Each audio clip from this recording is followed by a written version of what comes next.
करीब 2 महीने बाद एक बार फिर से डोनाल्ड ट्रंप को निशाना बनाया गया है। 2 महीने बाद यानी कि जुलाई में इससे पहले एक हमला डोनाल्ड ट्रंप पर हुआ था और एक बार फिर से अमेरिका के पूर्व राष्ट्रपति और रिपब्लिकन के उम्मीदवार डोनाल्ड ट्रंप पर हमला किया गया है।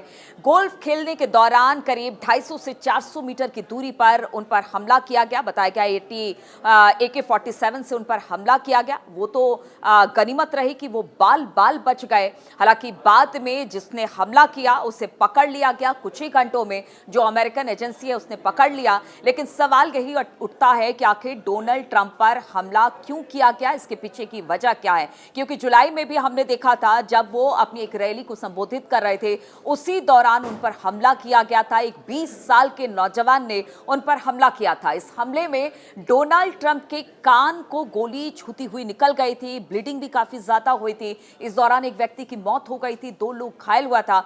और अगर इस बार की बात की जाए तो इस बार हम आपको बता दें जो नाम निकलकर सामने आया है वो नाम है 58 साल के रयान वेस्ले राउत का, जो बताया जा रहा है कि डेमोक्रेटिक का समर्थक है और उसी ने गोली चलाई है। हालांकि इसकी आधिकारिक पुष्टि नहीं हुई है, लेकिन यह भी बताया जा रहा है वो यूक्रेन का समर्थक है, हैती का समर्थक है और इसलिए इस तरह की घटना को उसने अंजाम दिया है। लेकिन अब डोनाल्ड ट्रंप कह रहे हैं कि देखिए मैं बाल बाल बच गया हूं और कल जिस तरह से उन पर हमला हुआ, खासतौर पर अगर बात की जाए भारतीय समय अनुसार तो रात के 11:30 बजे के आसपास ये खबर आई जबकि डोनाल्ड ट्रंप पर हमला किया गया। हालांकि डोनाल्ड ट्रंप का कहना है कि इससे पहले कि वहां पर पैनिक हो, मैं अपने सारे समर्थकों को बता देना चाहता हूं कि मैं बिल्कुल ठीक हूं, मुझे कुछ नहीं हुआ। और इसके बाद, इस घटना के बाद डोनाल्ड ट्रंप हंसते हुए भी दिखाई दिए। उन्होंने अपने डॉक्टर को भी कॉल किया और उन्होंने कहा कि देखिए मैं बिल्कुल स्वस्थ हूं, आपको ज्यादा मुसीबत लेने की जरूरत नहीं पड़ी, मैं बिल्कुल सुरक्षित हूं। और डोनाल्ड ट्रंप ने एक तरह से संदेश देने की भी कोशिश की है